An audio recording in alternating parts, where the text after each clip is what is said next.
Saya amat setuju dengan pendapat Yoyesan mengenai makanan tradisi etnik tertentu yang berkemungkinan besar dapat mewujudkan unsur sensitif dalam kalangan kaum yang berbeza.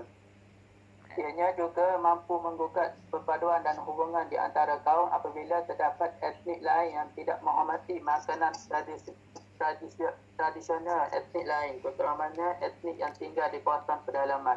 Mereka ini kebiasaan makan binatang seperti lembu, kambing, burung, rusa dan ayam hutan secara mentah-mentah tanpa dimasak dan digoreng dengan menggunakan kuali. Hal ini terjadi kerana mereka tidak mempunyai kelengkapan alat memasak dengan secukupnya. Saya mempunyai pengalaman berkemah di perkampungan orang asli di kawasan pedalaman Sabah. Saya melihat sendiri cara mereka menyediakan makanan dan cara pembuatan makanan yang mana semuanya menggunakan tangan sepenuhnya tanpa menggunakan peralatan memasak seperti senduk, mangkuk, kuali dan sebagainya. Pada sudut pandangan mata saya agak meloyakan apabila mereka tidak gemar membasuh tangan sebelum memasak. Berkemungkinan mereka ini sudah terbiasa memasak tanpa membasuh tangan. Mereka juga memakan ubi, kayu, ulam, pucuk kayu yang merupakan makanan rutin harian mereka. Kepayahan dan kesukaran mendapat bekalan beras dan mie basah menyebabkan mereka makan apa yang ada. Ini kerana di kawasan perumahan mereka yang amat jauh dari kedai runcit untuk mendapatkan bekalan yang sepatutnya untuk mereka makan. Saya merupakan orang bandar, tidak memakan ubi kayu yang dibakar oleh etnik orang asli Sabah kerana mereka tidak menyediakan gula sebagai bahan perasa yang menyedapkan lagi ubi kayu bakar tersebut. Hal ini menyebabkan orang asli tersebut terasa hati dengan tindakan saya menolak ajakan mereka untuk mencuba makanan tradisi mereka iaitu ubi kayu bakar. Ini kerana tindakan saya tersebut seolah-olah tidak menghargai dan memakan ubi kayu yang mereka susah payah menghidangkan kepada saya sebagai tetamu mereka.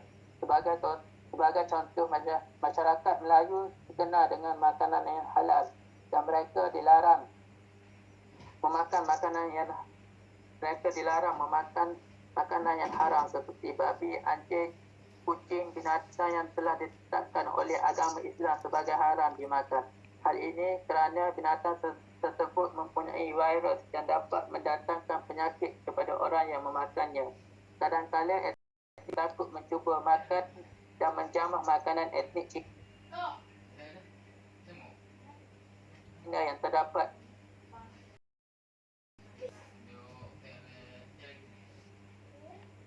hanya di kedai makan Cina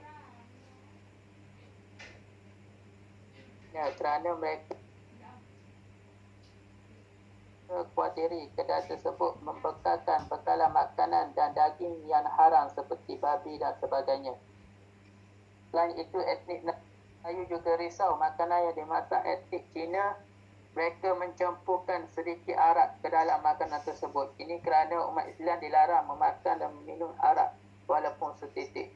Selain itu, etnik India terkenal dengan nasi kandar, roti canai dan semua jenis masakan mamak. Segelintir kedai kaum India iaitu gerai mamak, mereka ini kadang-kala tidak mementingkan kebersihan. Sebagai contoh, mereka tidak membasuh tangan ketika memasak makanan dengan badan yang berpeluh, dan perkara ini dilihat oleh etnik kaum Melayu dan Cina yang gemar melepak dan makan di gerai mamak tersebut. Maka ianya mewujudkan pandangan yang negatif terhadap makanan yang dibuat etnik India tidak bersih dan kotor apabila tukang masak bersin ketika memasak makanan tersebut. Hal ini menyebabkan perkara ini tular dengan cepat di media sosial tentang kedai mamak tersebut yang tidak mementingkan kebersihan, dan kedua-dua pihak iaitu orang yang menular dan tukang kedai sendiri ianya akan melahirkan unsur sensitif dan mereka ini akan berbasah muka apabila berjumpa di kemudian hari. Selain perkara ini memburukkan masakan tradisi etnik India India itu sendiri. Apakah pendapat saudari Yuyesa mengenai perbezaan warna kulit di antara etnik tertentu yang dianggap salah satu unsur sensitif dalam kalangan masyarakat yang mampu menggugat perpaduan dan hubungan di antara kaum apabila ianya dicaci dan dihina oleh etnik lain? Mengapakah perbezaan warna kulit yang agak ketara antara etnik India dengan etnik Melayu dan Cina ini dianggap sensitif pada pandangan anda?